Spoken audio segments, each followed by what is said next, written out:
들어가자마자 오른쪽에 인포데스크가 있는 호텔을 보신 적이 있으신가요? 상담을 할 때는 이 고객분들이 상담자에 대해서 집중할 수 있어야 되거든요. 길게 뻗어진 상가예요. 사실 이렇게 된 이유는 뭐냐면은 오늘은 인천 건단의 OS짐 리뷰를 진행을 할 예정입니다. 도면 설명을 먼저 드릴 건데, 평면도를 보시면 알겠지만 상가 구조가 좀 특이하죠. 이렇게 기역자, 니은자로 이렇게 길게 뻗어진 상가예요.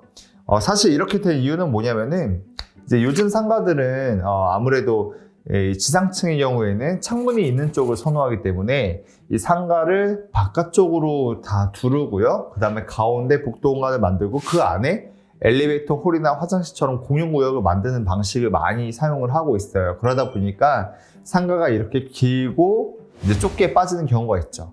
특히 이 상가 같은 경우는 처음부터 아예 한 호실로 나온 상가가 아니라 여러 호실로 심지어는 소유주까지 쪼개진 상태로 나온 상가이기 때문에 아무래도 이런 특성을 갖고 있는 상가 같습니다. 그래서 일단 저희가 주안점을 뒀던 거는 이렇게 긴 상가 같은 경우에는 아무래도 동선이 굉장히 중요합니다. 업종이 헬스장이기 때문에 이 헬스장에서 예를 들어서 여러분들이 고객이라고 방문을 했는데 옷을 저 안쪽까지 들어가서 갈아입고 다시 나와서 물을 마시고 수건을 챙기고 체킹을 하고 운동을 하고 왔다 갔다 하는 이 동선이 좁은 공간이면 모르겠지만 이렇게 200평대가 넘는 현장 같은 경우에는 굉장히 불편함을 느낄 수가 있어요. 그래서 저희는 일단 동선을 찍는 거에 대해서 신경을 많이 썼습니다.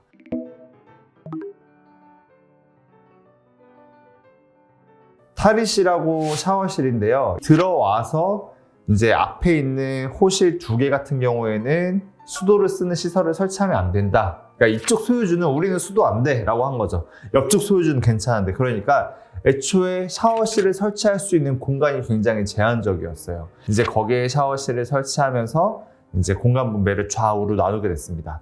이 탈의실하고 샤워실 공사를 할 때 가장 걱정해야 될 부분은 아무래도 누수 부분이겠죠. 그래서 누수에 대처하기 위한 방안을 이제 저희가 심도 깊게 고민을 해서 공사를 진행을 했고요. 호텔식으로 센터를 했는데 이제 목욕탕식 샤워실이라고 하면은 사실 앞뒤가 맞지 않죠. 1인실 샤워실처럼 만들기에는 비용적인 부담과 공간 허비가 너무 커서 저희가 선택한 방법은 유리부스입니다. 개별 유리부스를 통해서 독립된 분위기를 연출을 하고, 그리고 또 하나 신경 쓴 게 옷 갈아입는 공간이랑 그 다음에 샤워실 그리고 머리 말리는 공간을 아예 분리를 했어요. 양쪽으로. 그래서 락카 있는 공간에서 샤워실과 파우더룸이 보이지 않게 했고, 그 다음에 샤워실 파우더룸에서는 바깥이 보이지 않게 했습니다. 내가 샤워를 하고 나와서 전라의 상태로 이렇게 뻥뻥 뚫린 공간에서 머리를 말리고 하는 부분에 대해서 부담스러워 하시는 회원분들이 분명히 있다고 판단을 했어요. 그래서 공간 분리를 통해서 조금 더 아늑하게 파우더룸을 사용할 수 있도록 공간 배치를 한 케이스라고 보시면 되겠습니다.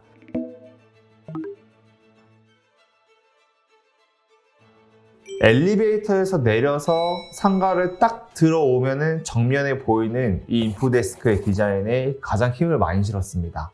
저희가 사업주분한테 디자인을 보여드리면서 2가지를 선택하게 했어요. 하나는 대리석 재질의 인테리어 필름을 사용해서 비교적 저렴하게 하는 방법, 또 하나는 실제 천연 대리석을 사용해서 비싸게 하는 방법, 이렇게 2가지 제안을 드렸고 이제 사업주분은 비싼 걸 선택하셨더라고요. 네.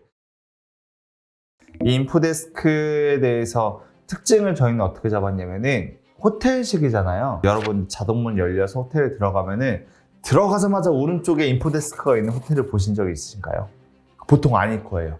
로비 공간은 어느 정도 걸어서 인포 앞에 가서 하는, 들어가서의 이 한눈에 인포가 전체가 들어오는 개방성과 이 인포의 웅장함이 사실 호텔의 가장 로비의 메인 특성이라고 말할 수 있겠죠. 그러기 위해 필요한 공간이 생각보다 넓지 않았어요. 왜냐면 폭이 좁은 상가였기 때문에. 그래서 과감하게 그 공간을 다른 데 활용하기보다는 인포로 걸어가는 로비의 역할을 할 수 있도록 포지션을 했습니다. 그리고 후면에는 이제 측면 발광 갈바 간판이라는 특수 간판을 설치를 했어요.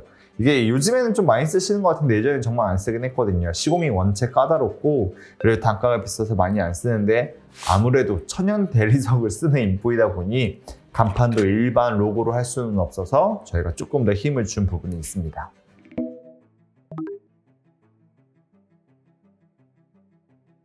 상담을 할 때는 이 고객분들이 상담자에 대해서 집중할 수 있어야 되거든요. 두 가지 방법이에요. 하나는 폐쇄적인 공간을 통해서 이 대화에만 집중하는 방법이 있고, 근데 그거는 우리가 포기를 했죠. 너무 답답하면 안 좋다고 생각을 했으니까 밖에서도. 그 다음에 두 번째 방법은 조명입니다. 마찬가지로. 지금 상담실 위로 이 펜던트 조명을 책상 위로 떨궈서요. 여기 이 책상 부분만 조도를 굉장히 강하게 줬어요. 테이블 위에서 하는 상담에 집중할 수 있도록 펜던트 조명을 설치해서 그런 효과를 줬다고 보시면 될 것 같습니다.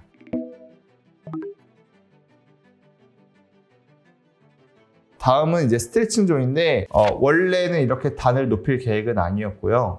이제 신발을 벗는다는 개념에서 생각을 해봤을 때 만약에 바닥재가 아무리 소재가 다르다고 하더라도 내가 같은 공간에 있으면은 신발을 벗든 안 벗든 뭔가 먼지가 다 묻어 올라올 것 같은 느낌적인 느낌이 있잖아요. 그러면은 고객들이 느꼈을 때 어떻게 하면 더 청결하게 느낄 수 있을까라고 했을 때 가장 좋은 방법은 단높이였습니다. 그래서 아예 신발을 벗고 위로 올라가는 우리 옛날에 뭐 평상 같은 개념이 되겠죠? 평상이나 아니면은 뭐 대청마루? 한옥으로 따지면은 그런 개념에서 착안을 해서 스트레칭을 만들었고 그 옆에 이제 소도구장은 클라이언트한테 직접 어떤 소도구나 스트레칭 도구를 사용을 하시는지 미리 리스트를 받아서 각각의 기구 사이즈와 수량에 맞게 맞춤으로 가구를 제작하는 형태라고 보면 될 것 같습니다.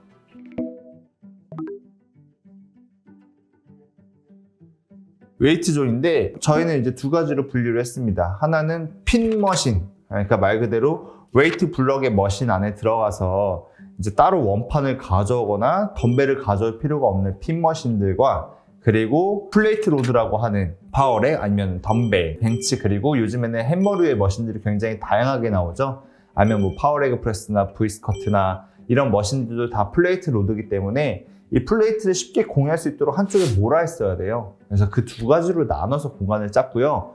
핀 머신 같은 경우에는 스트레칭 존 앞과 그 다음에 이제 웨이트 존 초입에 놨고 그 다음에 그 뒤쪽으로는 올 에버로를 이제 바닥재를 설치를 해서 플레이트가 쉽게 왔다 갔다 할 수 있는 공간으로 편성을 했습니다. 사전에 대표님께 기구 리스트업을 받았어요. 어떤 거 구매를 하실지. 그리고 실제로 저희가 만든 도면에 실 기구 회사까지 물어봐서 그 기구 회사에 맞는 사이즈를 정확하게 기입을 해서 배치도를 먼저 보내드려서 그대로 배치가 된 케이스입니다. 이게 여러분들한테 굉장히 중요한 이유가 뭐냐면 사실 기구 배치는 인테리어 업체의 소관은 아니에요. 저희는 디자인을 하고 공간을 효율적으로 뽑는 거지. 이 운동을 하는 게 메인인 헬스장이라는 공간에서 기구의 배치 없이 공간을 구성한다는 자체가 말이 앞뒤가 안 맞긴 하거든요. 내가 프리웨이트 존이 얼마나 필요할지, 그 다음에 덤벨을 쓰는 건 몇 명이나 될지 이런 고민 없이 바닥재를 선정하는 자체도 사실 불가능하고요.